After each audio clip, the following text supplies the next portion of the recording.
एक बड़ा ही interesting chapter पढ़ने वाले हैं, रेडियो एक्टिविटी। नहीं, ये चैप्टर को मॉडर्न फिजिक्स में ये radio activity is one of very important chapter. इसमें से भी क्वेश्चंस आते हैं। हम लोग इसके सारा एस्पेक्ट को देखेंगे और उसके ऊपर वेराइटीज ऑफ क्वेश्चन भी किए करेंगे। हम तैयार किए हैं क्वेश्चंस को। ये सब चैप्टर में ना मैं जितना पढ़ा रहा हूँ उतना ही देखो, उससे ज़्यादा मत इधर उधर मुंह मारने की कोई जरूरत नहीं। इतना ही करोगे तो हो जाएगा सारा चीज़ आपका। इवन जेई के लिए, मेडिकल एंट्रेंस के लिए, बोर्ड के लिए, एवरीथिंग इज कवर्ड। जैसे फोटो इलेक्ट्रिक बेट में पढ़ाया, कुछ भी एक्स्ट्रा जानने की कोशिश मत करो, ठीक है? जितना बता रहा हूँ उतना ही करो तो बढ़िया से सारा चीज़ हो जाएगा। So what is radio activity? चलिए इस चीज़ को समझने के लिए पहले हम लोग समझते हैं कि what is an unstable nucleus. कोई न्यूक्लियस को हम अनस्टेबल न्यूक्लियस कब कहते हैं? बाय द वे, वो अनस्टेबल होता क्यों है? कब वो न्यूक्लियस स्टेबल कहलाएगा? कोई न्यूक्लियस कब स्टेबल होगा, कब अनस्टेबल हो जाएगा? आप जानते हो कि जो न्यूक्लियर फोर्सेस है वो कैसा है? न्यूक्लियस के अंदर क्या क्या है? प्रोटॉन है, न्यूट्रॉन है, ये सारे चीज ना एक दूसरे को अट्रैक्ट करते हैं। बोले प्रोटॉन भी प्रोटॉन को अट्रैक्ट करता है? हाँ, bye nuclear force proton also attracts ए प्रोटॉन, ए प्रोटॉन ऑल्सो अट्रैक्ट्स ए न्यूट्रॉन। ठीक है, हर एक पार्टिकल न्यूक्लियस के अंदर एक दूसरे को खींचते हैं और वो खींचा फोर्स को हम न्यूक्लियर फोर्स कहते हैं, जो कि एक बहुत स्ट्रॉन्ग फोर्स है। स्ट्रॉन्ग फोर्स जब हम कहेंगे तो रिलेटिवली स्ट्रॉन्ग फोर्स कहेंगे। What are the other forces available?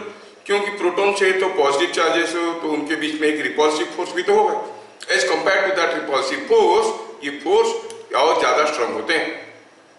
क्या प्रोटॉन का रिपल्सिव फोर्स से न्यूक्लियर फोर्स ज्यादा स्ट्रॉन्ग होते हैं? हाँ, होते हैं। क्यों? क्योंकि न्यूक्लियस के अंदर जो प्रोटॉन्स है वो बहुत ही क्लोज टू ईच अदर है। और हम लोग जब कूलम्स में पढ़े थे, आपको याद होगा, मैं अभी थोड़ा बेसिक्स बता रहा हूं, उसके बाद चैप्टर में जाएंगे।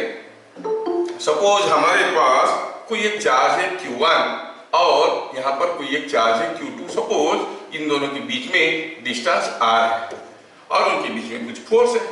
अगर मैं फोर्स को प्लॉट करने की कोशिश कर रहा हूं with variation of R, for certain value of R, अगर ये हुआ फोर्स तो R बढ़ेगा तो फोर्स तो घटेगा, because the force is inversely proportional to R square. और द फोर्स का एक्सप्रेशन क्या था? K Q1 Q2 bye R square, ये था फोर्स का एक्सप्रेशन। मतलब R बढ़ेगा तो फोर्स घटेगा। But on the other hand, अगर हम R को घटाते हैं तो फोर्स बढ़ेगा। एक सर्टेन लिमिट के बाद ये फोर्स ऐसे अब्रप्टली डिक्रीज कर जाता है। ये डिस्टेंस कितना है? कितना डिस्टेंस के बाद ये फोर्स बदल जाता है? This distance is of the order of nuclear radius 10 to the power -14 metre. तो न्यूक्लियस के बीच में जो प्रोटॉन्स है, अंदर जो प्रोटॉन है, उनके बीच में डिस्टेंस ऑब्वियसली न्यूक्लियर रेडियस से कम है, फोर्स भी काफी कम है, इसीलिए न्यूक्लियर फोर्स उनको पकड़ के रखता है। अब ये हो गया कोई न्यूक्लियस जिसके अंदर न्यूट्रॉन भी है और प्रोटॉन भी है और प्रोटॉन के बीच में रिपल्सन भी है, और न्यूक्लियर फोर्स के कारण इनके बीच में, सबके बीच में, एक दूसरे के बीच में अट्रैक्टिव फोर्स भी है। तो न्यूक्लियर फोर्स उनको जकड़ के पास लाने की कोशिश कर रहा है, इलेक्ट्रोस्टैटिक फोर्स उनको दूर लेने की कोशिश कर रहा है। इसके बीच में तालमेल बैठा के ये न्यूक्लियस स्टेबल हो जाता है। अगर न्यूक्लियर फोर्स ज्यादा हो गया तो भी वो न्यूक्लियस को कोलैप्स कर देगा, क्योंकि उसको बहुत ही छोटा करने की कोशिश करेगा और कोलैप्स कर देगा। अगर इलेक्ट्रोस्टैटिक फोर्स ज्यादा हो गया तब भी वो न्यूक्लियस को अनस्टेबल कर देगा, तोड़ के प्रोटॉन को बाहर निकालने की कोशिश करेगा। ठीक है, अब जब न्यूक्लियर फोर्स ज्यादा हो गया तो क्या होगा?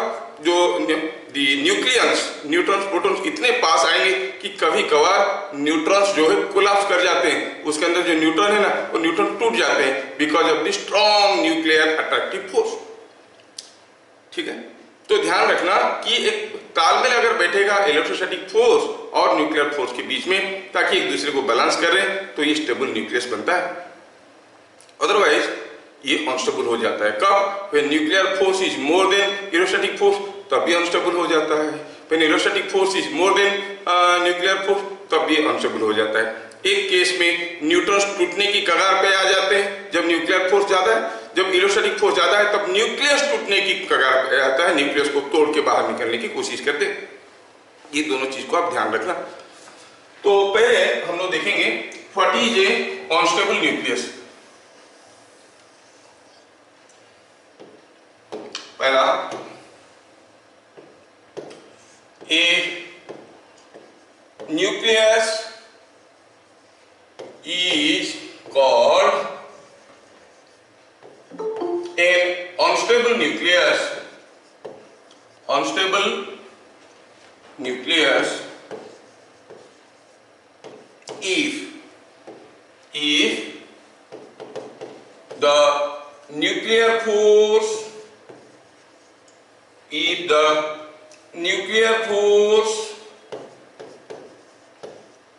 of attraction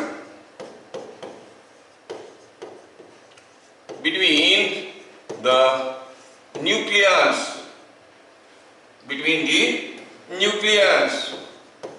न्यूक्लियन मतलब न्यूक्लियस के अंदर रहते हुए चीजें क्या है, neutron and proton. The attractive force और the force of attraction between the nucleus is not balanced by the electrostatic force between the protons। कोई न्यूक्लियस को अनस्टेबल न्यूक्लियस कब कहेंगे?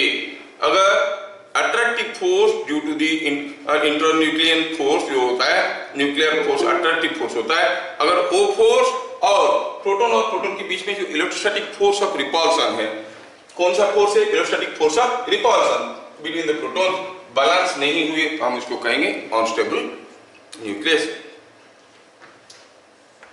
Point number 2, it is seen that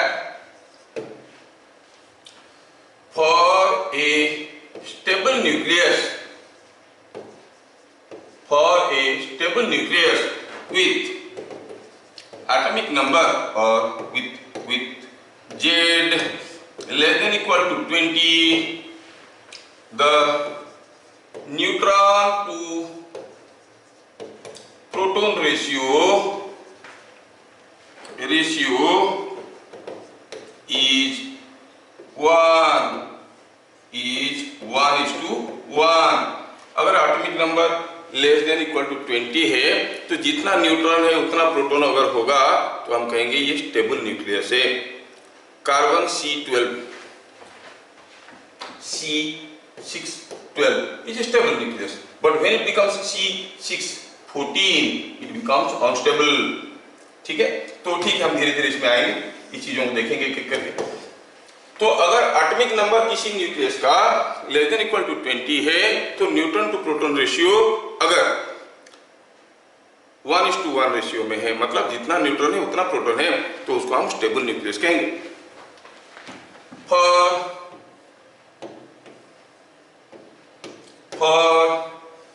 Z more than 20, atomic number अगर 20 से ज्यादा हुआ then stability is attained with neutron to proton ratio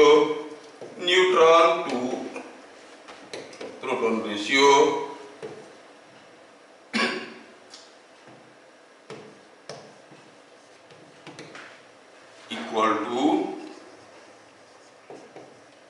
1.6।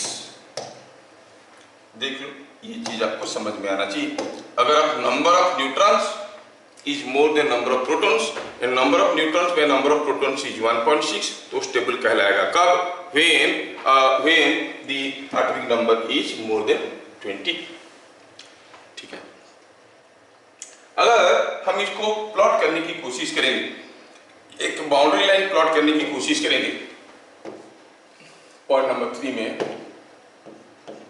The graph of the graph joining all stable nuclei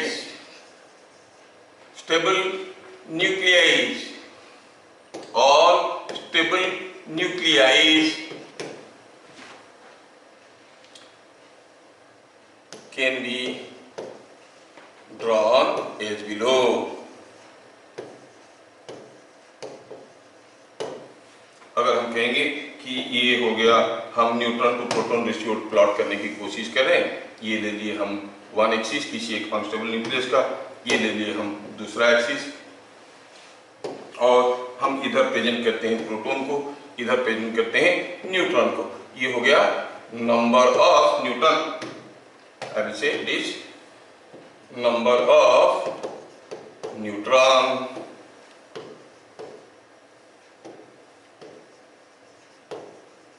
और ये हो गया क्या, ये हो गया number of proton, number of proton. अगर हम करेंगे तो देखेंगे 20 एटॉमिक नंबर तक, up to 20 you will see the graph goes with equal ratio। अगर हम कहेंगे ये है हमारा बाउंड्री लाइन और दी लाइन जॉइनिंग और स्टेबल न्यूक्लियस, तो ये it will go like this. इसके बाद ये कहां तक हुआ, अप टू 20 न्यूट्रॉन 20 प्रोटॉन, है ना। उसके बाद क्या हो जाएगा, the graph something goes like this, neutron to proton ratio is more. ये ग्राफ कुछ ऐसा हो जाता है, मतलब ये जोन में number of neutrons is equal to number of protons. कहां तक, ये अप टू, आप कहेंगे up to 20, up to 20 this is number of neutron is equal to number of protons. उसके बाद number of neutrons is appearing more than the number of protons, तो graph कुछ ऐसे हो जाता है। तो ये हो गया ग्राफ। इस ग्राफ को अगर कोई न्यूक्लियस फॉलो करेगा तो स्टेबल कहलाएगा, लेकिन देखा जाता है कि जो न्यूक्लियस है वो क्या है कि कभी यहाँ पे है, इस जोन में कुछ न्यूक्लियस है ना, और इस जोन में भी कुछ न्यूक्लियस है।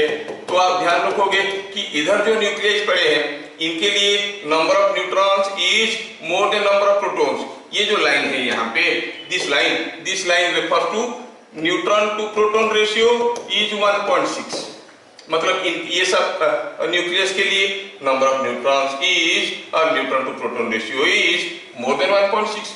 ये सब के लिए neutron to proton ratio is less than 1.6। ये neutron to proton ratio is more than 1.6, मतलब ये सारे न्यूक्लियस और ये सारे न्यूक्लियस अनस्टेबल है। इसी लाइन के ऊपर आता हुआ न्यूक्लियस सब स्टेबल है। Remember the last stable nucleus is bismuth. Bismuth के आगे और स्टेबल न्यूक्लियस नहीं मिलते, क्योंकि या तो वो 1.6 से ज्यादा हो जाते हैं उनका न्यूट्रॉन टू प्रोटॉन रेशियो, या फिर न्यूट्रॉन टू प्रोटॉन रेशियो 1.6 से कम हो जाते हैं। समझ में आया? तो हम कहेंगे बिस्मथ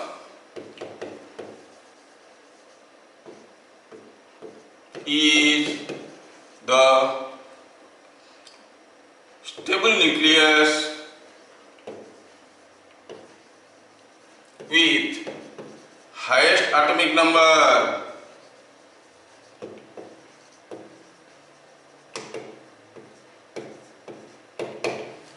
अभी हम लोग डिस्कशन किए कि अगर न्यूट्रॉन टू प्रोटॉन रेशियो ज्यादा हो गया 1.6 से तो क्या हो जाएगा। सोचो किसी एक पैकेट के अंदर प्रोटॉन्स भी है और न्यूट्रॉन्स भी है। अगर ज्यादा न्यूट्रॉन हो गए तो प्रोटॉन प्रोटॉन के बीच में डिस्टेंस ज्यादा हो जाएगा, प्रोटॉन प्रोटॉन के बीच में डिस्टेंस ज्यादा हो जाएगा। रिकॉल हम लोग जो अभी कूलम्बिक फोर्स का डायग्राम किए थे for force between two charges, the diagram was something like this. This is the variation of force which was proportional to 1/r²। और हम लोग बात कर रहे हैं किस जोन का, for the nucleus inside the nucleus 10⁻⁻14 metre वाले। मतलब ये जोन में अगर प्रोटॉन प्रोटॉन के बीच में डिस्टेंस ज्यादा हो जाता है, देखो फोर्स कितना शार्पली ज्यादा हो जाता है। प्रोटॉन प्रोटॉन के बीच में डिस्टेंस कब ज्यादा हो जाएगा, जब बहुत सारा न्यूट्रॉन डाल दोगे किसी न्यूक्लियस के अंदर। सोचो कि कोई एक बैग में रेड कलर बॉल्स है और सेम साइज का ब्लू कलर बॉल्स है। अगर बहुत ज्यादा रेड कलर की बॉल डाल दोगे तो ब्लू कलर बॉल के बीच में एवरेज डिस्टेंस ज्यादा हो जाएगा। मोर न्यूट्रॉन हो गया तो प्रोटॉन प्रोटॉन के बीच में डिस्टेंस ज्यादा हो जाएगा, एवरेज डिस्टेंस, तो force will be very strong, they will try to break the nucleus and go out. समझ में आया? अगर सपोज ब्लू कलर बॉल जिसको हम प्रोटॉन से कंपेयर कर रहे हैं उसको ज्यादा कर दिए और रेड कलर बॉल के बीच में एवरेज डिस्टेंस क्या हो जाएगा, ज्यादा हो जाएगा, और आप देखोगे उसमें क्या हो जाएगा, जो न्यूक्लियर फोर्स है ये N/P लेस देन 1.6 के लिए न्यूक्लियर फोर्स हावी हो जाता है।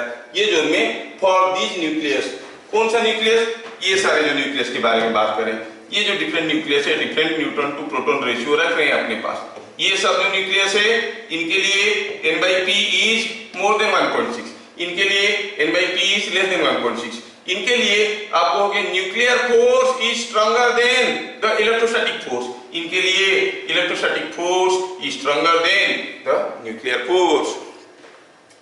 तो जब electrostatic force stronger than nuclear force होगा तो क्या होगा, वो प्रोटॉन प्रोटॉन रिपल्शन के कारण वो टूटेगा, टूट के अल्फा पार्टिकल्स निकल जाएंगे। बाद में पढ़ेंगे क्यों अल्फा पार्टिकल निकलेंगे, क्योंकि प्रोटॉन्स निकल के आते हैं। समझ में आता? जब ये ज्यादा हो जाएगा, क्या नंबर ऑफ न्यूट्रॉन्स प्रोटॉन ज्यादा हो गया, neutron to proton ratio is 1.6 से लेस हो गया, N/P का रेशियो इज लेस देन 1.6, तो क्या होगा, न्यूक्लियर फोर्स इतना स्ट्रांग हो जाएगा, जबरदस्ती उसको जकड़ने की कोशिश करेगा, तो फिर क्या होगा, छोटा होने की कोशिश करेगा और न्यूट्रॉन सब टूट जाएंगे।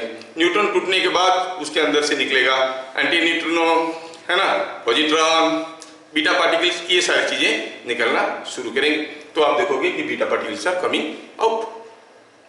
तो कौन सा केस में क्या होता है वो हमें समझ में आना चाहिए। एनीवे, बाद में हम लोग अभी तक फिलहाल नहीं जानते हैं what is alpha particle, beta particle, धीरे धीरे उसमें आ रहे हैं।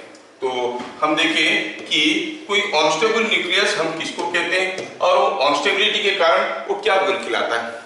फिर से रिपीट कर देते हैं, if N/P the number of neutron to number of proton ratio is 1.6 तो हम कहेंगे स्टेबल न्यूक्लियस है। उससे ज्यादा हुआ तब भी अनस्टेबल, उससे कम हुआ तभी अनस्टेबल, और जब तक एटॉमिक नंबर मतलब नंबर ऑफ प्रोटॉन 20 तक है N/P ratio must be equal to 1 for stable nucleus. ठीक है, अच्छा, तो अब what is radioactivity? When an unstable nucleus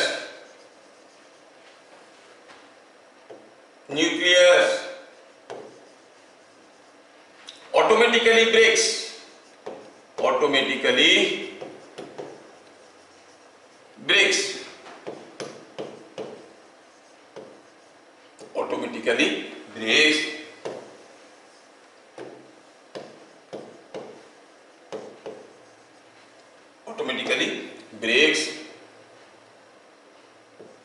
to acquire, to reach a stable configuration,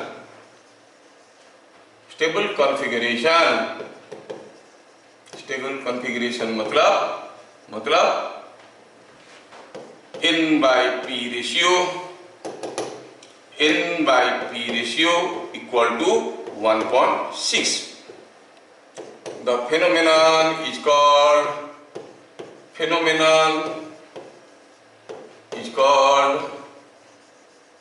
radioactivity. The phenomenon of breaking off or radioactivity, the phenomenon of disintegration of an unstable nucleus to get a stable configuration, to acquire a stable configuration automatically is called radioactivity. तो जब radioactivity होता है कोई unstable nucleus break करके stable configuration में आने की कोशिश करता है, ठीक है, तो that is what is called radioactivity. तो जब ब्रेक करता है तो कैसे ब्रेक करता है कि वो न्यूट्रॉन बाई प्रोटॉन रेशियो को 1.6 के आसपास लाने की कोशिश करता है, 1.6 लाने की कोशिश करता है, तो वो रेशियो को कम ज्यादा करने के लिए वो डिफरेंट पार्टिकल्स इमिट करता है। ठीक है, point number 5, different particles emitted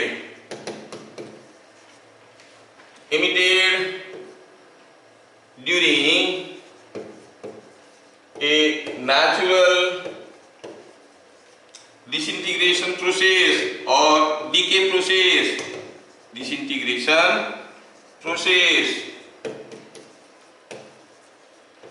इसको ई आर ऐसे करते हैं, आर एज बिलो। तो एक एक करके देखेंगे। पहला हुआ alpha particle,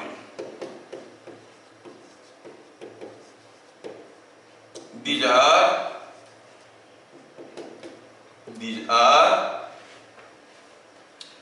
same as doubly ionized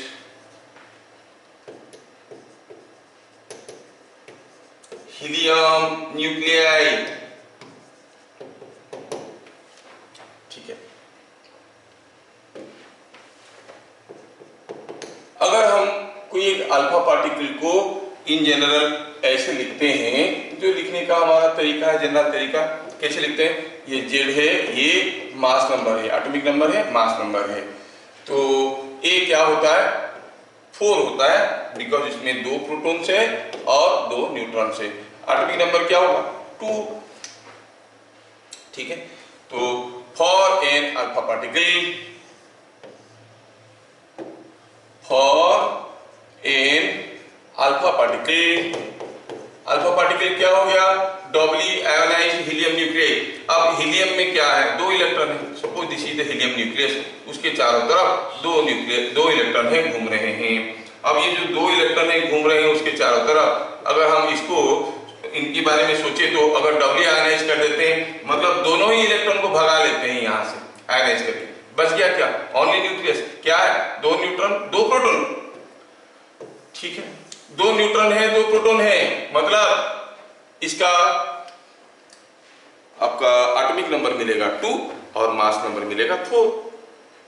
ठीक है, so for an alpha particle mass number is 4,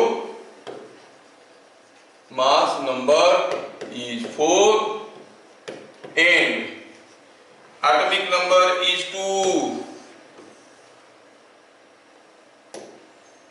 atomic number is 2।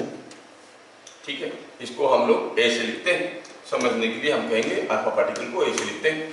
कहने का मतलब हुआ कि अगर हमारे पास कोई एक अनस्टेबल न्यूक्लियस है, ये कोई एक अनस्टेबल न्यूक्लियस है और जिसका एटॉमिक नंबर है Z, मास नंबर है A, तो ये अगर डिसइंटीग्रेट करने के बाद कोई एक दूसरा न्यूक्लियस देता है, और कैसे हुआ, by emission of an alpha particle, तो आप कहोगे कि अल्फा पार्टिकल का एटॉमिक नंबर हो गया 2 और मास नंबर हो गया 4।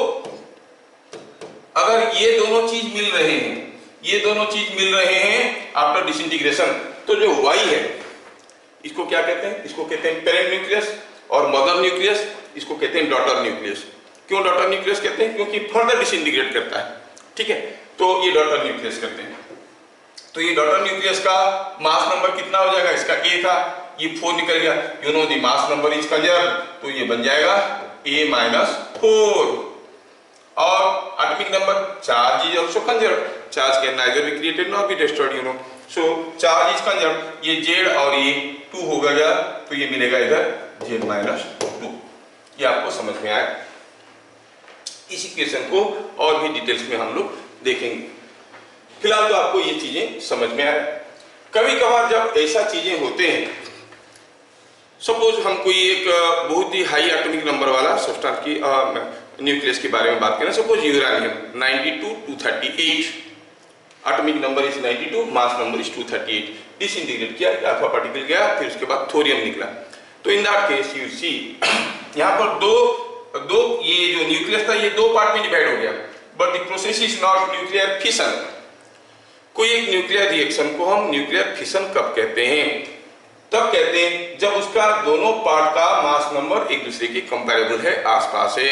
अगर ये 92-238 है तो 4 निकलने के बाद ये 234 बनेगा और ये 90 बनेगा, तो ये दोनों आसपास के मास नंबर नहीं रख रहे हैं। It is not a nuclear fission process. क्यों बता रहा हूं, क्योंकि ऐसे क्वेश्चंस आएंगे, will you call it a nuclear fission process, you will say no, because their masses are not comparable with each other. एक का मास नंबर मान लो 100 हुआ, दूसरा का 150 हुआ, हाँ आसपास कंपेरेबल है, तो हम कहेंगे this is fission process. But यहाँ पर तो इसका मास नंबर काफी छोटा है, it's not a nuclear fission process. However during this process आप देखोगे some amount of heat is generated. I say this is some heat is generated,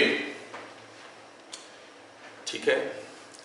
और अगर हम निकालेंगे ये जो हीट जनरेट हुआ है, अगर ये सचमुच हीट जनरेट हुआ है तो हम कहेंगे ये प्रोसेस जो है स्पॉन्टेनियस प्रोसेस है, मतलब खुद ही ये टूट जाएगा ऐसे और ऐसा कॉन्फ़िगरेशन आ पाएगा। अगर कैलकुलेशन करके देखेंगे ये हीट नेगेटिव आ गया, मतलब the process becomes endothermic, then हम कहेंगे स्पॉन्टेनियस प्रोसेस नहीं है। कितना हीट जनरेट हुआ कैसे पता करेंगे? तो पहले देखेंगे what is the mass defect during this process. Mass defect is equal to mass of x minus mass of alpha plus mass of y।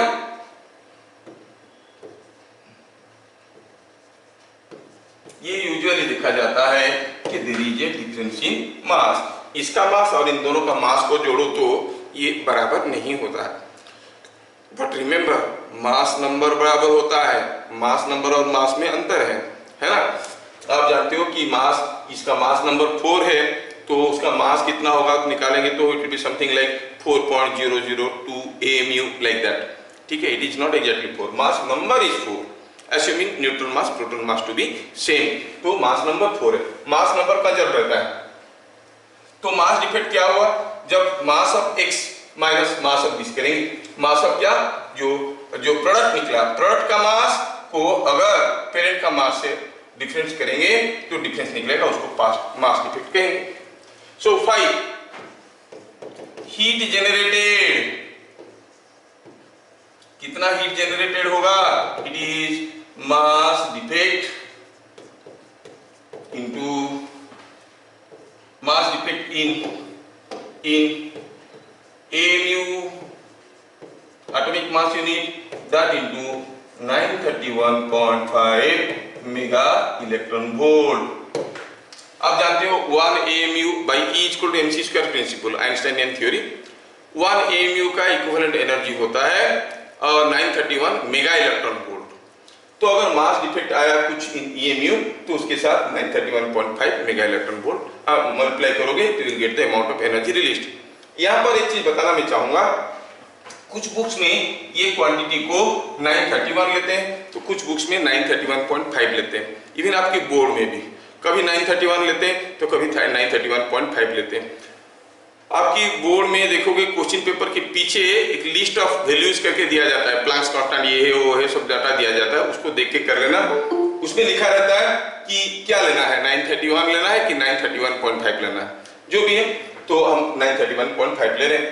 तो ये जो अल्फा पार्टिकल निकला, कुछ हीट जनरेट हुआ during this radioactivity effect disintegration process. क्या हुआ? कुछ heat generate हुआ।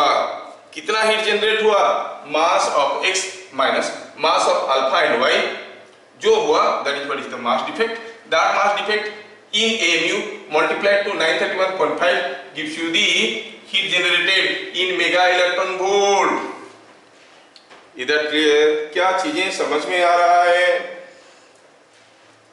Is it understood? यस। आगे बढ़ते हैं। कभी कभार ये हीट जो है सचमुच हीट की फॉर्म में नहीं आता है, कभी कभार this heat energy is release in terms of the kinetic energy of alpha particle and this, ठीक है। और हम जानते हैं कि ये एक ऑटोमेटिक डिसइंटीग्रेशन प्रोसेस है, आप बाहर से कुछ नहीं किए हो, खुद ही टूटा है। खुद ही टूटा है मतलब अगर हम कहेंगे x वाला जो सैंपल है वो अगर रेस्ट में था, टूटा, उसमें से अल्फा निकला, y निकला, तो बाय कंजर्वेशन ऑफ मोमेंटम आप कहोगे टोटल मोमेंटम तो जीरो रहेगा क्योंकि x पहले रेस्ट में था, मोमेंटम जीरो रहेगा। मतलब जैसे निकलेंगे ये दोनों इक्वल एंड ऑपोजिट मोमेंटम लेके भागेंगे, इक्वल एंड ऑपोजिट मोमेंटम लेके भागेंगे। जब इक्वल एंड ऑपोजिट मोमेंटम लेके भागेंगे तो हम देखेंगे इसका जितना मोमेंटम है जिस डायरेक्शन में, उसका इतना ही मोमेंटम है ऑपोजिट डायरेक्शन में है। और उनके पास कुछ काइनेटिक एनर्जी अवेलेबल हो जाता है। क्वेश्चन में दिया रहेगा कि 50% of the heat generated is utilised in developing kinetic energy in the particles. ठीक है, तो आपको क्वेश्चन को ध्यान से पढ़ना है और क्या पूछ रहा है देखना है। अल्फा पार्टिकल का मास काफी कम है और जो वाई है उसका मास काफी ज्यादा है, लेकिन दोनों का मोमेंटम बराबर है। तो काइनेटिक एनर्जी का क्या फॉर्मूला था? p²/2m। जिसका मास कम होगा उसका काइनेटिक एनर्जी ज्यादा होगा। तो आप देखोगे इसका मास काफी कम होने के कारण as compare to the other one, काफी कम होने के कारण इसके पास ह्यूज काइनेटिक एनर्जी होगा और इसके पास थोड़ा सा काइनेटिक एनर्जी होगा, जबकि दोनों के पास इक्वल एंड अपोजिट मोमेंटम होंगे। कभी कभार हमें यह भी निकालना पड़ता है कि what is the kinetic energy of this, what is the kinetic energy of this, ऐसे करके निकालना पड़ता है। ठीक है, इस चीज को हम लोग समझेंगे तो कैसे समझेंगे? Bit number 4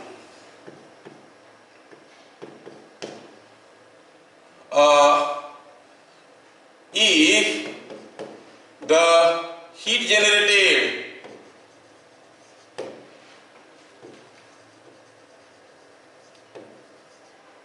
due to mass defect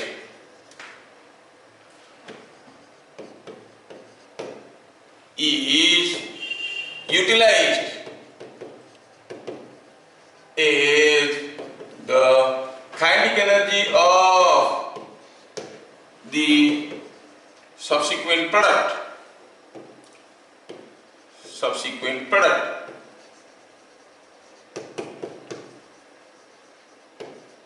then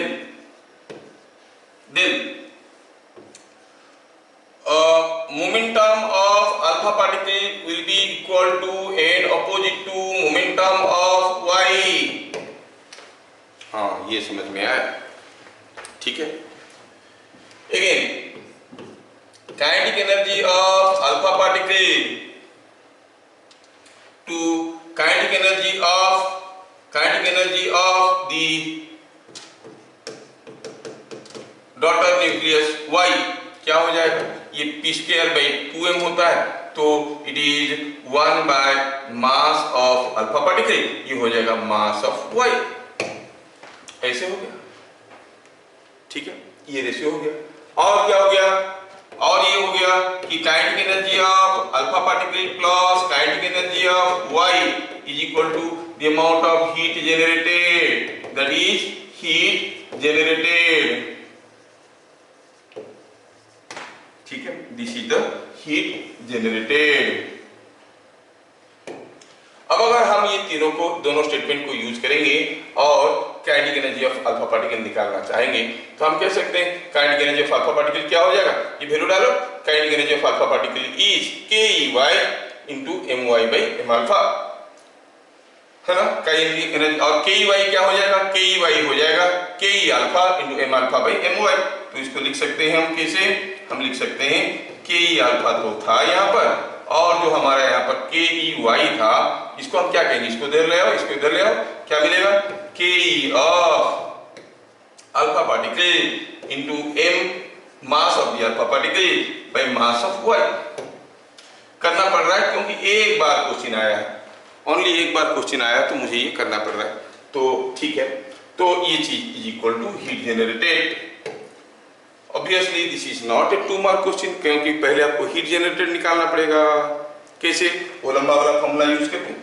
using this formula you have to find out the heat generated. हाँ, all the mass will be given. फिर उसके बाद हीट जनरेटेड मालूम हो गया तो उसमें से के अल्फा का वैल्यू क्या आ जाएगा? देखिए तो क्या मिल गया यहाँ से? You will say 10 KE for the alpha particle is equal to KE for the alpha particle क्या हो जाएगा? इसको कॉमन ले लो, KE अल्फा कॉमन चला गया तो my plus m alpha by my, तो my इधर चले जाएगा तो आपको मिलेगा mass of y into total heat generated by my plus m alpha. Similarly अगर हम निकालेंगे KE of the y, the daughter nucleus, it will be m of the alpha particle 5 by m of y plus m alpha. ये आपको formula याद रखना पड़ेगा। कब? जब सारा का सारा हीट जो ये रेडियो एक्टिव डिसइंटीग्रेशन से निकला वो इनके काइनेटिक एनर्जी में कन्वर्ट हो गया।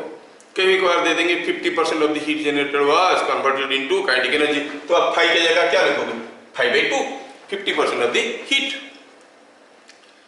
ठीक है, तो ये याद रखना। ठीक है, ये जो चीजें हम देखें ये अल्फा पार्टिकल के बारे में देखें।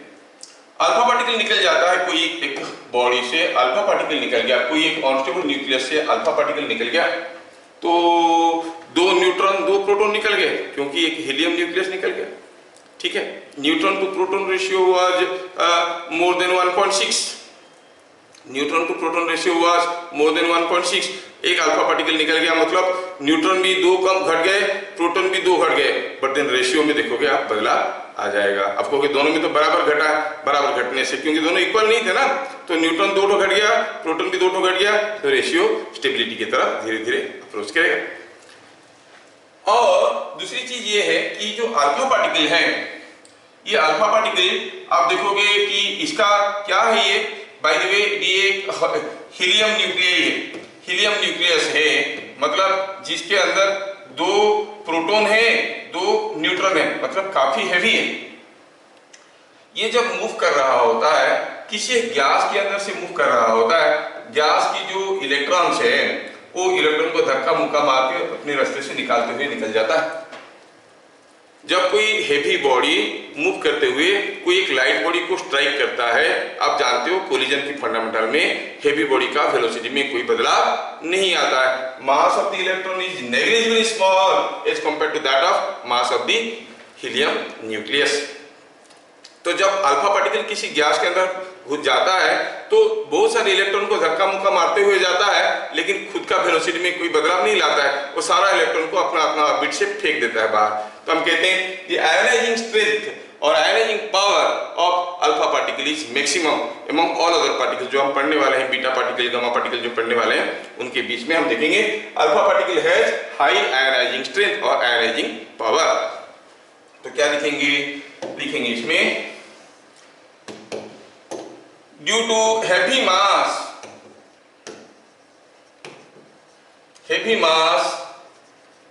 the alpha particles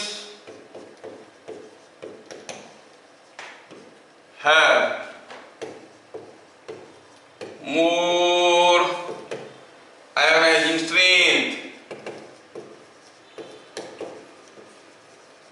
ionizing power alpha particle का काफी ज्यादा है, हेवी मास है, तो कोई इलेक्ट्रॉन को धक्का देगा, उसको अपना ऑर्बिट से भगा देगा, उसके बावजूद अल्फा पार्टिकल का वेलोसिटी में कोई बदलाव नहीं आएगा, because mass of alpha particle is very small, sorry mass of electron is very small as compared to mass of the alpha particle. तो ये जो पॉइंट्स में लिख रहा हूं ना, ये सारे 1 मार्क क्वेश्चन है, वो पूछेंगे आपको alpha particle, beta particle, gamma particle में से किसका आयोनाइजेशन स्ट्रेंथ ज्यादा है, आप कहोगे अल्फा पार्टिकल का ज्यादा है, क्यों, बिकॉज ऑफ हेवी मास। ठीक है, बीटा पार्टिकल को पढ़ेंगे बाद में, अभी धीरे धीरे। Beta particle is nothing but an electron, एक इलेक्ट्रॉन दूसरा इलेक्ट्रॉन को धक्का मारेगा तो मोमेंटम शेयर हो जाएगा, खुद भी रुक जाएगा, कहां आयोनाइज कर पाएगा ज्यादा, जबकि अल्फा पार्टिकल हेवी मास होने के कारण ये आसानी से बहुत सारे इलेक्ट्रॉन को धक्का मुक्का देके उनके ऑर्बिट से निकाल सकता है, आयोनाइज कर सकता है। So this way we see something about alpha particle. थोड़ा सा रिकैप कर लेते हैं। पहला देखें हम लोग अल्फा पार्टिकल के बारे में, हम लोग पहले देखें वो अल्फा पार्टिकल क्या है। Alpha particle is the same as the doubly ionized helium nucleus। जब भी कोई अल्फा पार्टिकल कहीं किसी एक मदर न्यूक्लियस से निकल जाता है तो उसका मास नंबर घट जाता है by 4, एटॉमिक नंबर घट जाता है by 2 and some amount of heat is released। How much amount of heat is released निकालने के लिए आपको देखना पड़ेगा what is the mass of this and what is the mass of this। Usually आप देखोगे ये दोनों जो निकले हैं आफ्टर डिसइंटीग्रेशन, इनका मास पेरेंट न्यूक्लियस से कम है। तो कहां गया कुछ mass, that mass by Einstein theory energy में कन्वर्ट हो गया है बाय E = mc² प्रिंसिपल। अगर मासेस केजी में दिए हुए हैं तो हम क्या कहेंगे, E = mc² करके यहाँ पर जो एनर्जी निकलेगा उसको जूल में निकालेंगे। अगर दिया है इसका मास दिस मच केजी, इसका mass this much kg, this much kg, masses are in kg, mass defect will be in kg. अगर मास डिफेक्ट केजी में है तो जो हीट रिलीज होगा वो जूल्स में होगा। कितना होगा, E = mc², मतलब मास डिफेक्ट इंटू सी स्क्वायर, ठीक है। लेकिन अगर मासेस ए म्यू में दिए हुए हैं तो आपको 931.5 मेगा इलेक्ट्रॉन वोल्ट मल्टीप्लाई करोगे तो this much mega electron volt of heat is generated. If this heat generated is utilised in imparting kinetic energy of the product particles, तो फिर kinetic energy of alpha particle क्या हो जाएगा? हम कहेंगे kinetic energy of alpha particle will be mass of y into 5 by my plus m alpha. Kinetic energy of y, the unstable nucleus, तो unstable nucleus है और जो निकला है प्रोडक्ट न्यूक्लियस, डॉटर न्यूक्लियस का kinetic energy mass of alpha by my plus m alpha whole into 5। और alpha particle का बहुत ज्यादा आयनाइजेशन स्ट्रेंथ होता है because of heavy mass. Now we go for the second particle.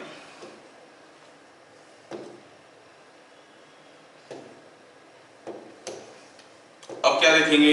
What is the different next particle? Beta particle.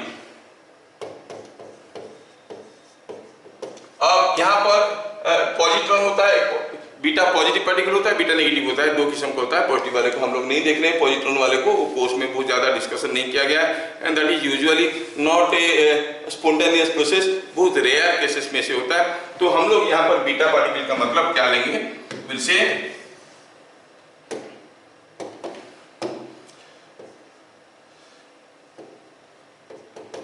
this is nothing but an electron। अरे ये nucleus के अंदर था न्यूट्रॉन और प्रोटॉन, वहां से इलेक्ट्रॉन कैसे निकला? This is generated by breaking a neutron, कोई न्यूट्रॉन को तोड़ के ये निकलता है। ब्रेकिंग ए न्यूट्रॉन को तोड़ने के बाद ये निकलता है, ठीक है। एक एंटी न्यूट्रॉन निकलता है, न्यूट्रॉन तोड़ता है तो उसमें से ये बीटा पार्टिकल बाहर निकलता है। जैसे बीटा पार्टिकल बाहर निकल गया, न्यूट्रॉन जो बाकी हिस्सा अंदर रह गया, चार्ज तो कंजर्व्ड है ना, एक इलेक्ट्रॉन अगर बाहर निकल गया, अंदर एक प्रोटॉन बढ़ गया। न्यूट्रॉन बाई प्रोटॉन रेशियो को हमें एडजस्ट करना है, या तो प्रोटॉन को कम ज्यादा करो या न्यूट्रॉन को कम ज्यादा करो या दोनों को कम ज्यादा करो। भाई emission of beta particle the n/p ratio क्या हो जाएगा? n/p रेशियो क्या हो गया? p बढ़ गया ना, n/p रेशियो विल डिक्रीज। समझ में आया? तो हम क्या कहेंगे? बिट नंबर 3 में bye emission of a beta particle, the number of protons in the nucleus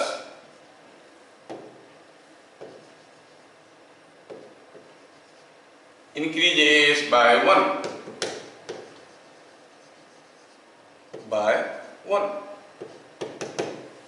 so n/p ratio is improved, n/p ratio is decreased.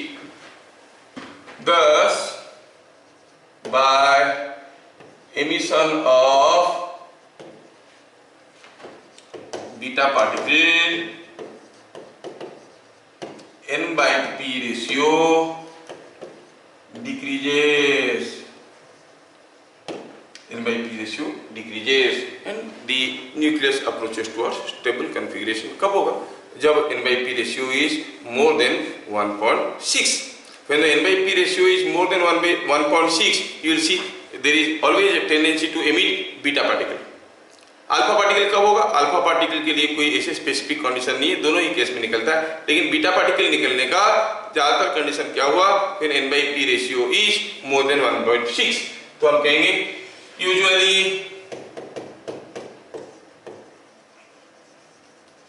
a beta particle is emitted when n/p ratio of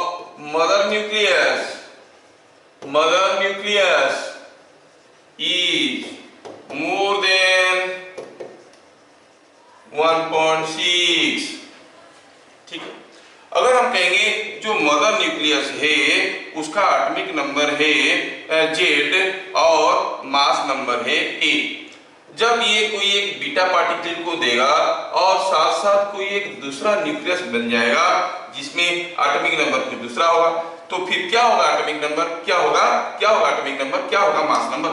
beta particle is an electron, electron का mass is negligibly small, हम कहेंगे मास number is 0, atomic number -1। तो ये जो nucleus बन गया उसमें क्या हो गया, देखो तो ये बन गया Z+1, क्योंकि Z is to be conserved, charge is to be conserved, mass number is to be conserved, तो आप कहोगे इसका मास नंबर A रहेगा, but then atomic number will change। Two different atoms having different atomic number but same mass number are called isotopes or isobars। क्या कहते हैं, same mass number different atomic number, so what you see by emission of beta particle isobars are developed। समझ में आया क्या? तो क्या देखेंगे इसमें, हम कहेंगे 10 by emission of beta particle, by emission of beta particle of isobars develop during disintegration, during disintegration isobars are developed। ठीक है, isobars are developed during this disintegration process। ठीक है। कभी कभार क्या होता है कि जब ये आपका क्या कहते हैं, जब ये बीटा पार्टिकल निकला यहां से, तो आप देखोगे कि ये जो बीटा पार्टिकल है ये आइसोबार तो डेवलप किया, लेकिन कभी कभार क्या होता है, there is a difference in mass also, there is some amount of heat is also released। अभी अगर हम देखेंगे जो हीट रिलीज हुआ, वो हीट को अगर इन दोनों ने अपनी काइनेटिक एनर्जी के तौर पे अवशोषित कर लिया, तो आप जानते हो किसका काइनेटिक एनर्जी ज्यादा होगा, दोनों का मोमेंटम तो बराबर होगा ना, नहीं? पहले ये रेस्ट में था, ब्रेक किया, दो चीज बने और मोमेंटम कंजर्व रहेगा, अगर ये भी भागेगा तो ये भी भागेगा, ये जितना मोमेंटम में भागेगा ये इक्वल एंड अपोजिट मोमेंटम में भागेगा, लेकिन इसका मास इसके मास से बहुत ही कम है, वेरी वेरी स्मॉल, तो इसका काइनेटिक एनर्जी बहुत ही ज्यादा होगा, may be 99.9999% of the heat generated is converted into kinetic energy of this beta particle। So the heat generated is totally absorbed as kinetic energy of the beta particle। ये चीज आपको याद रखना। Alpha particle के case में ऐसे नहीं था, क्योंकि अल्फा पार्टिकल का भी कुछ सब्सटेंशियल मास होता था, जबकि इसका मास तो बहुत ही कम है और काइनेटिक, दोनों का मोमेंटम बराबर है और काइनेटिक एनर्जी p²/2m, इसका मास काफी कम है, तो ह्यूज काइनेटिक एनर्जी इसके पास होगा, थोड़ा सा काइनेटिक एनर्जी इसके पास होगा और इतना कम काइनेटिक एनर्जी इसके पास होगा कि आप इसकी काइनेटिक एनर्जी को ऑलमोस्ट इग्नोर कर सकते हो। आप कहोगे कि सारा का सारा एनर्जी को ये काइनेटिक एनर्जी के रूप में लेके निकल गया। ठीक है, सपोज हम कहेंगे when a beta particle is emitted it was found some 10 electron volt of energy was released, what is the kinetic energy of the beta particle, you say 10 electron volt, क्योंकि पूरा का पूरा एनर्जी को beta particle अकेला खा जाएगा। क्या मेरी बात आपको समझ में आ रहा है? Yes yes yes yes. तो इस चीज को हम लोग यहाँ पर लिखेंगे, बीट नंबर 6 को देखेंगे,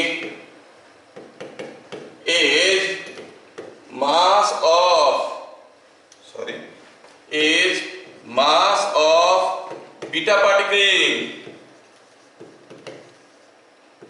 is very small, therefore the total kinetic energy of the product is same as kinetic energy of beta particle only। क्या बात जो डॉटर न्यूक्लियस है उसका कुछ काइनेटिक एनर्जी नहीं रहेगा। समझ में आया? फिर से दोबारा बता देता हूँ। ये बीटा पार्टिकल है, ये इधर भाग रहा है जितना मोमेंटम में, ये वाई है, ये इधर भाग रहा है उतना ही मोमेंटम में। इसका मास काफी ज्यादा है, इसका मास काफी कम है, नेग्लिजिबली स्मॉल है, और काइनेटिक एनर्जी होता है p²/2m। अब दोनों का p बराबर है, मास जिसका कम काइनेटिक एनर्जी उसका ज्यादा, बहुत कम का मास तो बहुत ज्यादा kinetic energy. Major part of kinetic energy will be absorbed by this, इसका kinetic energy will be negligibly small. तो आप इग्नोर कर सकते हो। आप कहोगे कि अगर कोई पूछेगा what is the total kinetic energy, the total kinetic energy same is kinetic energy of beta particle. क्या मेरी बात समझ में आया?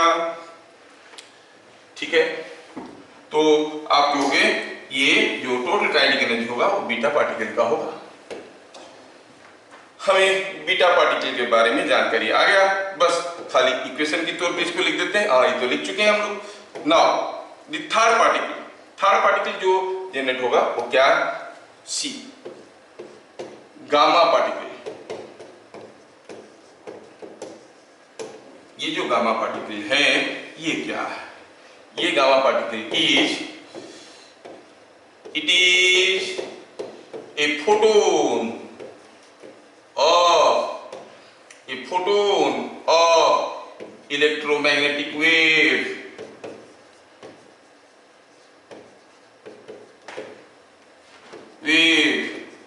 Of very high frequency,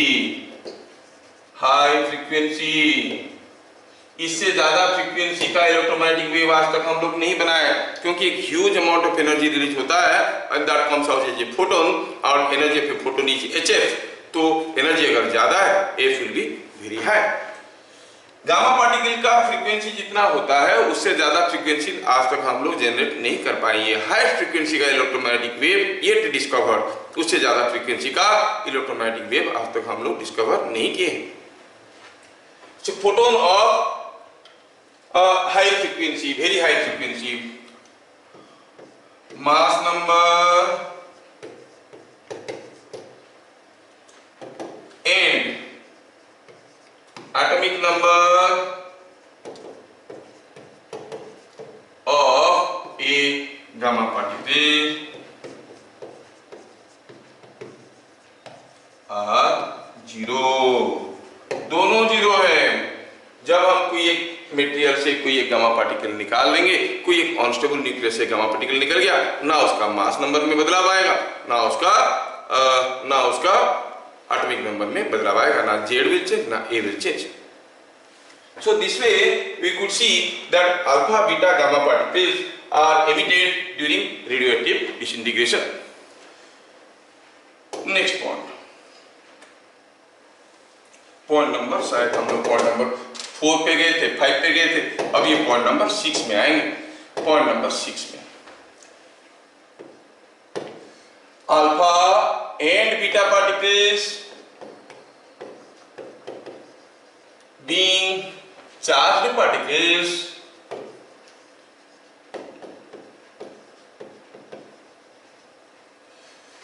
they are or their motion is affected by electric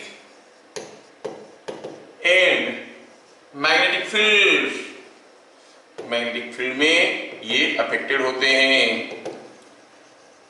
but gamma particles are not affected by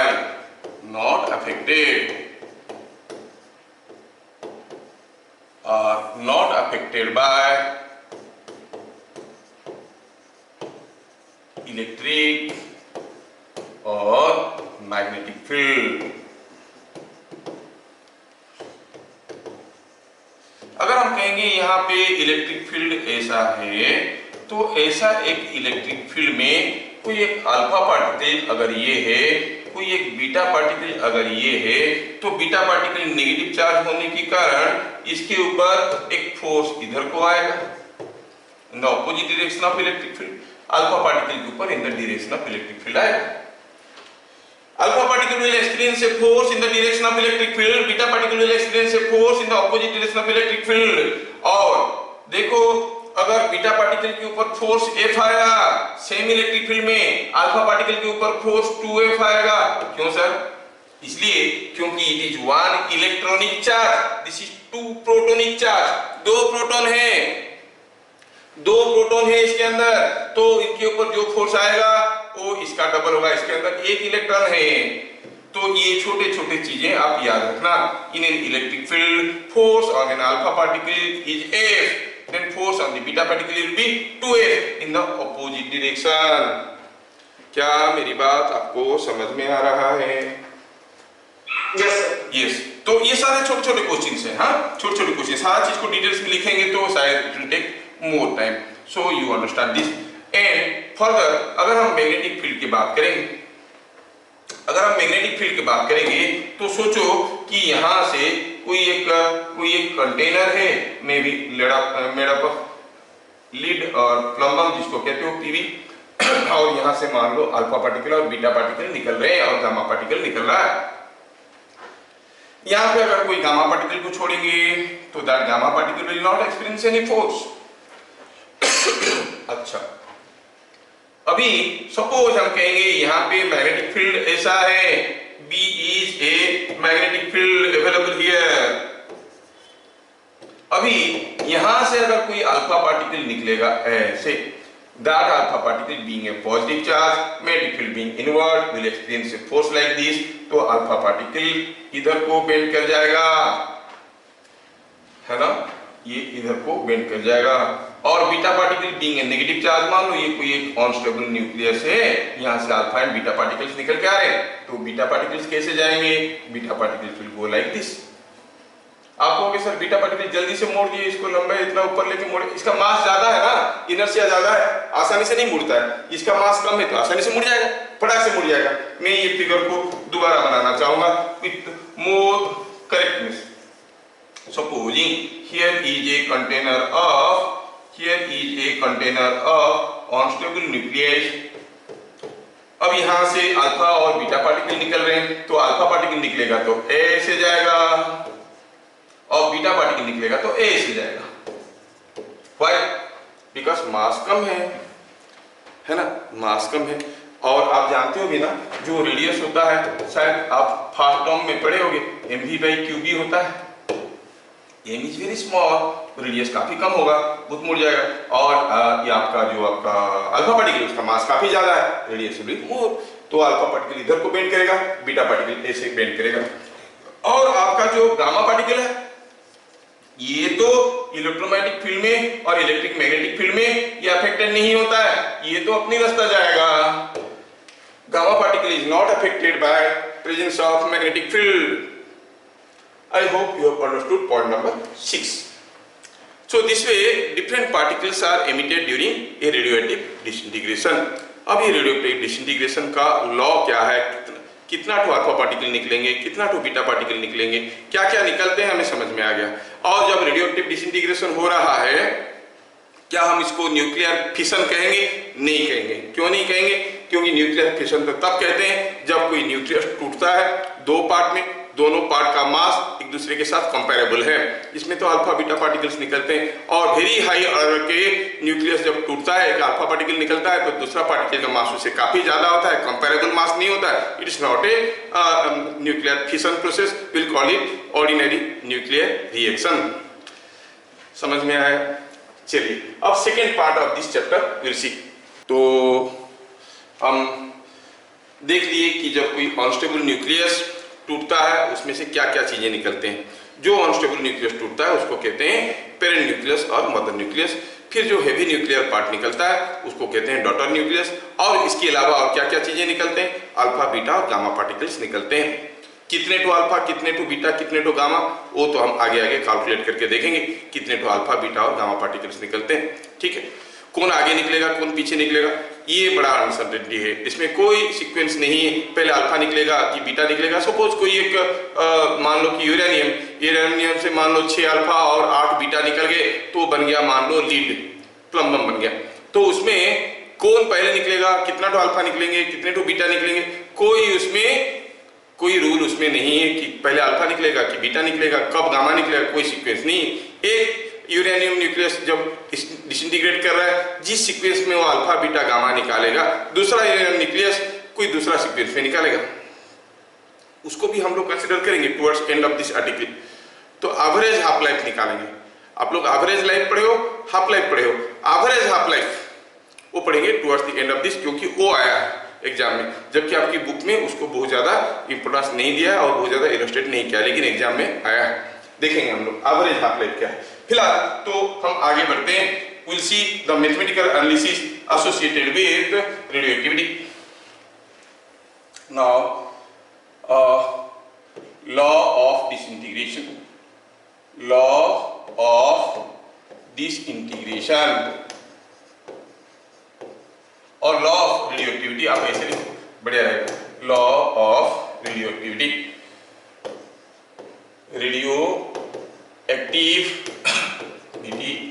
radioactivity और radioactive disintegration ऐसे करके लिख सकते हैं। क्या है ये लॉ? ये लॉ को हम दो पार्ट में देखेंगे। पहला हुआ the rate of disintegration, the rate of disintegration और डीके, डिसइंटीग्रेशन को हो या डीके को, rate of disintegration is independent of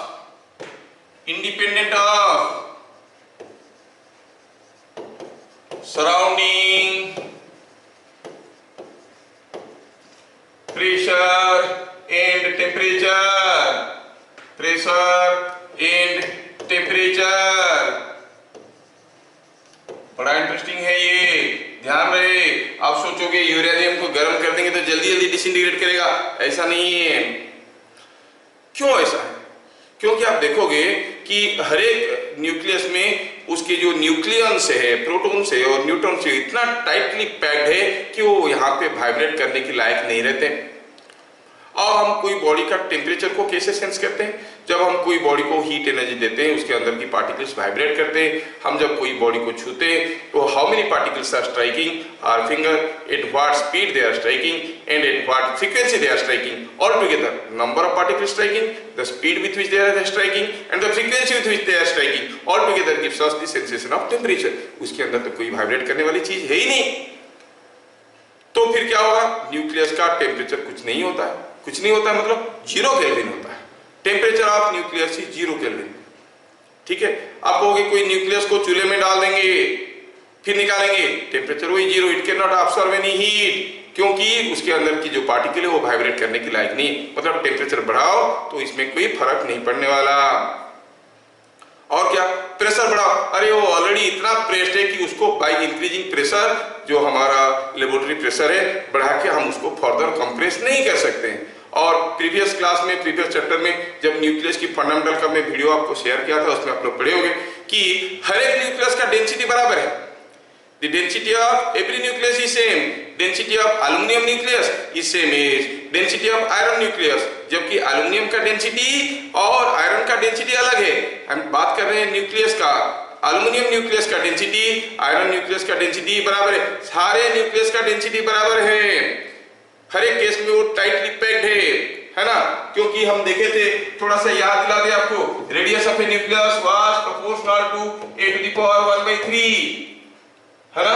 और जो डेंसिटी होता है mass by volume. Mass by volume मतलब हम कहेंगे ए डेंसिटी डी, वॉल्यूम क्या हो गया 4/3πr³। तो density is proportional to a/r³। अब r³ इज अगेन a⁻⁴ का cube is a, so you see density is independent of a। हर एक न्यूक्लियस का डेंसिटी बराबर है। अगर डेंसिटी बराबर नहीं होता तो सोचो तो क्या होता। हम तो किसी एक न्यूक्लियस को तोड़ के उसके अंदर 2-4 प्रोटॉन डाल देंगे, लोहा को सोने में कन्वर्ट कर देंगे, तो फिर हम ना थोड़ी कोचिंग पढ़ाएंगे ना आप कोचिंग पढ़ने आओगे। जिसको देखो घर में बैठ के लोहे का न्यूक्लियस को तोड़ के सोना बना रहा है, एक्स्ट्रा प्रोटॉन डाल रहा है, एक्स्ट्रा न्यूट्रॉन डाल रहा है, सोना बन गया, है ना? ऐसा नहीं होता। डेंसिटी ऑफ एवरी न्यूक्लियस की same. So by increasing surrounding pressure और टेम्परेचर, ये न्यूक्लियस के ऊपर कोई इफेक्ट नहीं डालता है। मतलब रेट ऑफ डिसइंटीग्रेशन के ऊपर कोई इफेक्ट नहीं डालता है। रेट ऑफ डिसइंटीग्रेशन मतलब number of disintegrations taking per unit time. एक सेकेंड में कितना डिसइंटीग्रेशन हो रहा है। मान लो कि एक फलाना पर्टिकुलर टेम्परेचर और प्रेशर में पता चला कि नंबर ऑफ डिसइंटीग्रेशंस पर सेकेंड इज 100। टेम्परेचर बढ़ा देंगे, क्या वो 100 से बढ़ के 150 हो जाएगा? नहीं, वो 100 ही रहेगा। It doesn't depend upon the surrounding temperature and pressure. तो फिर किसके ऊपर डिपेंड करता है भाई? किसके ऊपर डिपेंड करता है? ऑब्वियसली किसके ऊपर डिपेंड करेगा? जैसे आप सोचो कि population of a country, population of a country कितना बढ़ जाएगा। एक गांव में 25 लोग थे, दूसरे गांव में 25,000 लोग थे। एक साल के बाद इंक्रीज इन पॉपुलेशन कौन से गांव का ज्यादा हुआ होगा? ए और बी। भाई जिसमें 25,000 थे उनमें से कुछ बच्चे पैदा हो गए तो ऑब्वियसली इनका पॉपुलेशन ज्यादा बड़ा होगा, है ना। इनमें से ये मान लो कि 2-3 बड़ा पॉपुलेशन, तो यहाँ पर 2,000-3,000 बड़ा होगा। So number of human beings present at any time will declare the increase in population, or rate of increase in population will depend upon the number of persons present at a particular instant. कोई गांव में एक आदमी था, एक साल बाद क्या होगा?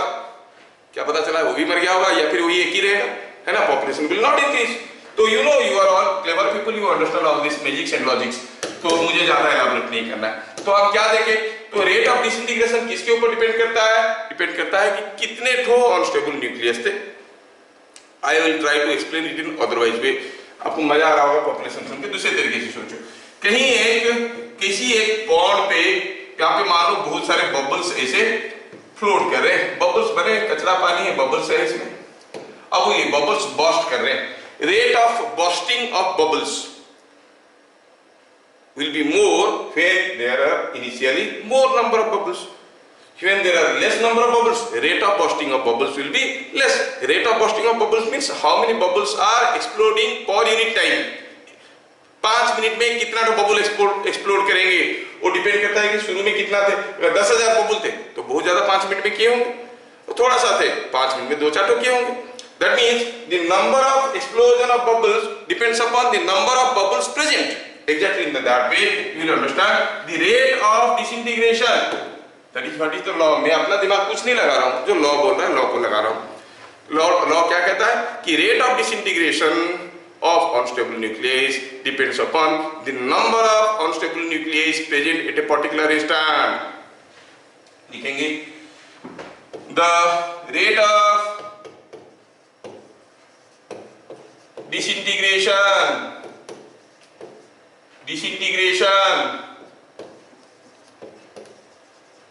rate of disintegration of unstable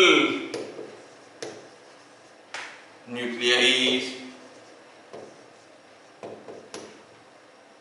at any instant is proportional to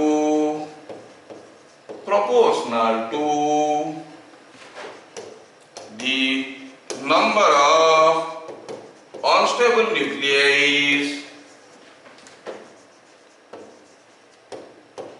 present at that instant. ठीक है। सो हम कहेंगे कि अगर हम कहेंगे if n is the number of unstable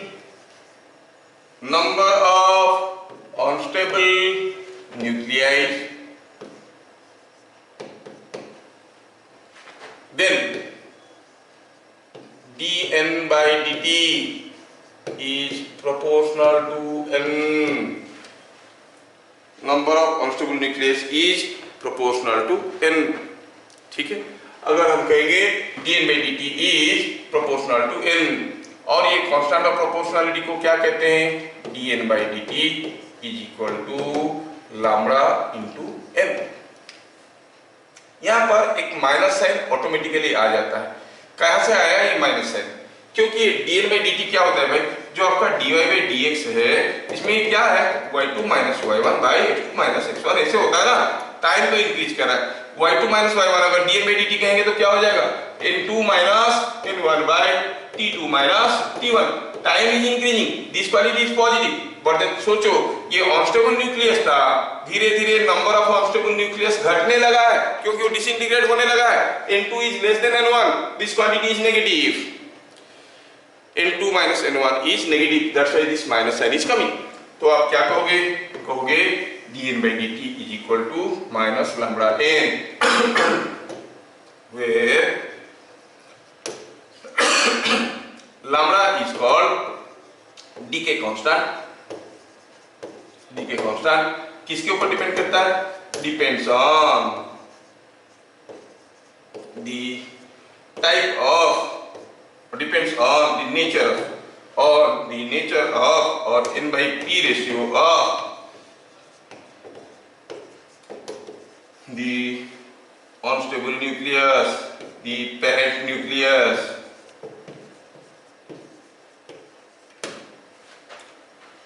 Negative sign indicates n is decreasing, n decrease कर रहा है इसलिए नेगेटिव साइन आ रहा है। So law of radio activity लिखने के लिए अगर कहा गया तो आपको ये सारा चीज लिखना पड़ेगा। क्या लिखना पड़ेगा कि dn by dt is proportional to n which gives rise to dn by dt is equal to minus lambda n and that is understood like this। क्या मेरी बात सबको समझ में आया? अच्छा, now we go to derive the equation of disintegration। equation of disintegration,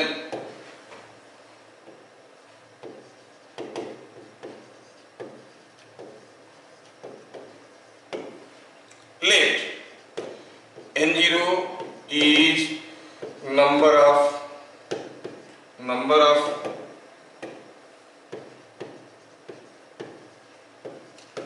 unstable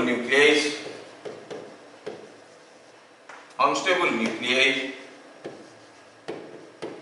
at the beginning, मतलब t is equal to 0। n is number of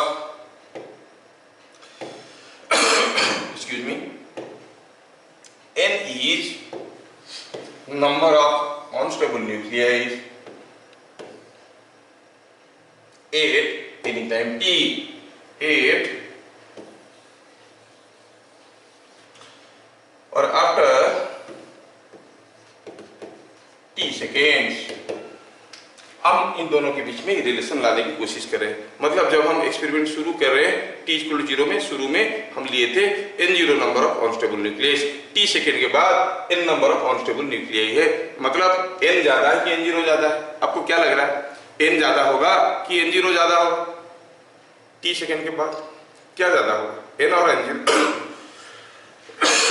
excuse me, क्या ज्यादा होगा? नंबर ऑफ अनस्टेबल न्यूक्लियस थे वो डीके कर रहे हैं, DK करते करते n हो गया, मतलब घट गया होगा, बहुत सारे उसमें से डीके कर गए होंगे, अभी वो सैंपल और नहीं है, 100 ठो थे, 2 4 10 15 ठो डिसइंटीग्रेट कर गए, बाकी और कम रह गए। हमें मालूम है कि dn by dt is equal to minus lambda n। मैं इसको इंटीग्रेट करने की कोशिश कर रहा हूं, मैं कहूंगा कि dn by n is equal to minus lambda dt। If I integrate from time varying from t is equal to 0 to t is equal to t, तो तब तक शुरू में n का वैल्यू क्या था, n0, अब क्या हो गया है n। ठीक है, इंटीग्रेटिंग बोथ साइड्स। अब का सब्जेक्टिव क्वेश्चन आने वाला है, ध्यान रहे, इंटीग्रेटिंग बोथ साइड्स। क्या मिला आपको, dn by n is equal to minus lambda dt। Integration करो तो इंटीग्रेशन ये क्या देगा, ये चीज को मैं थोड़ा ऐसे ले लेता हूं यहाँ से, एक मिनट, थोड़ा इसको नेक्स्ट स्टेप में ले लूंगा, इंटीग्रेटिंग बोथ साइड करके मैं अगले स्टेप में लिख दूंगा, पहले इसको मैं यहाँ से भगाता हूँ so that I can write it in the next step। I will write integrating both sides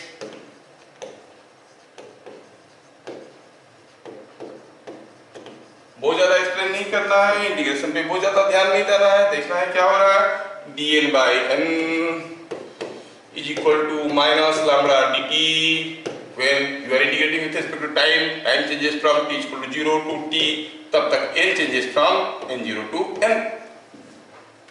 जब टाइम t सेकंड हो गया तब n का वैल्यू n0 से n आ गया था। ठीक है, चलिए थोड़ा इसको सिंप्लीफाई करते हैं और निकालने की कोशिश करते हैं कि क्या है। आपको तो मालूम है, you are all masters of integration. ln that means log to the base e ln n limited from n0 to n is equal to minus lambda t limited from 0 to t।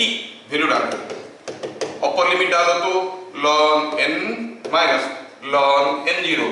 ln का मतलब हुआ log to the base e। ठीक है, ये आपको मालूम है, सो मैं नहीं लिख रहा हूं उसको। ln n0 is equal to minus t डालो तो लैम्डा t, 0 डालो तो 0। Well this can be written as ln n by n0 log a minus log b equal to log a by b is equal to minus lambda t। इसका मतलब हुआ अगर दोनों तरफ में आंटी लॉग ले लेता हूं तो मिलेगा n by n0 is equal to, इधर क्या हो जाएगा e to the power minus lambda t। और what is n? n is n0 into e to the power minus lambda t। यहाँ पे आपके पास एक इंटरेस्टिंग इक्वेशन आके पहुंचा, क्या है? n is equal to n0 into e to the power minus lambda t। ये जो इक्वेशन है इसको कहते हैं इक्वेशन ऑफ डिसइंटीग्रेशन। ठीक है, तो क्या कहेंगे? Equation of 10 equation of disintegration is given by क्या? n is equal to n0 into e to the power minus lambda t। अगर हम इसको प्लॉट करने की कोशिश करेंगे तो हम देखेंगे, suppose I take time here, n here, t equal to 0 में, t इक्वल टू 0 में 8, t इक्वल टू 0, n का वैल्यू क्या हो जाएगा? e टू द पावर 0 हो गया 1, n is n0, 8 t equal to infinite, ये e to the power minus infinity हो जाएगा, n will be equal to n0 into e to the power minus infinite, e to the power minus infinite can be written as 1 by e to the power infinite, 1 by e to the power infinite becomes 1 by infinity, that becomes 0। इसका मतलब शुरू में इसमें n0 number of unstable nuclei थे, कब? t equal to 0 में, और घटते काफी समय के बाद, इनफाइनाइट टाइम के बाद ये 0 हो जाएंगे। तो number of unstable nuclei in A unstable sample of radioactive substance exponentially decreases। ये चीज याद रखना। तो क्या कहेंगे? thus the number of unstable nuclei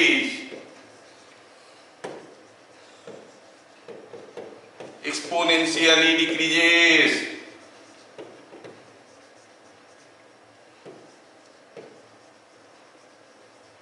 with time। ठीक है, तो ये चीज आपको समझ में आया। और अभी इसमें अगर हम और एक चीज बताना भूल गए, यहाँ पर मुझे बताना बहुत जरूरी है। यहाँ पे वो क्या है बताओ? ये जो आपका लामड़ा है, अभी जो हम लामड़ा निकाले तो वो क्या था lambda? It depends upon n by p ratio of the parent nucleus. ये बात तो समझ में आ गया सबको, लेकिन यहाँ पे वो जो लामड़ा है उसका यूनिट क्या होगा? यूनिट ऑफ लैम्डा, यहाँ पर दो चीजें याद रखना है। नेगेटिव साइन क्यों आया? क्योंकि n इज डिक्रीजिंग। दूसरा हुआ यूनिट ऑफ लैम्डा। देखो ये यहाँ पर dn by dt है, number of unstable nucleus by time. ये नंबर ऑफ अनस्टेबल न्यूक्लियस मतलब लैम्डा का यूनिट क्या होगा? 1 by time. Unit of lambda क्या हो जाता है? Time inverse. ठीक है, जिसको आप कह सकते हो r इनवर्स या डे इनवर्स या ईयर इनवर्स, ऐसे लिखते हैं उसको। ठीक है, ईयर इनवर्स टाइम का इनवर्स रहता है, डायमेंशन ऑफ लैम्बडा हो जाएगा t टू द पावर -1। ठीक है, थोड़ा अच्छा नहीं दिख रहा है तो इसको थोड़ा ढंग से लिखेंगे ताकि ये एक इंपॉर्टेंट क्वेश्चन है, आपको मिस नहीं हो जाना चाहिए। आपको याद रखना है कि जो डायमेंशन ऑफ लैम्बडा है that is same as t to the power -1 और यूनिट क्या है? Unit is day inverse, year inverse, hour inverse, month inverse, second inverse, कुछ भी हो सकता है, टाइम इनवर्स में आता है। ठीक है, अब तो देखोगे कि किसका ईयर इनवर्स में आता है। ठीक है, लैम्बडा का यूनिट वैल्यूज। खैर, हमें ये सारी चीजें भी समझ में आ गया। इक्वेशन ऑफ डिसइंटीग्रेशन हमें मिल गया कि ये एक्सपोनेंशियली डिक्रीज करता है, इन्फिनिटी में 0 हो जाता है। अब इस कर्व को लेके रिलेटेड चीजें हमें देखना है। What is half life, what is average life, what is average half life, है ना, वो सारी चीज हमें एक एक करके देखना है। ठीक है, फिर मिलेंगे, तब तक के लिए जय हिंद।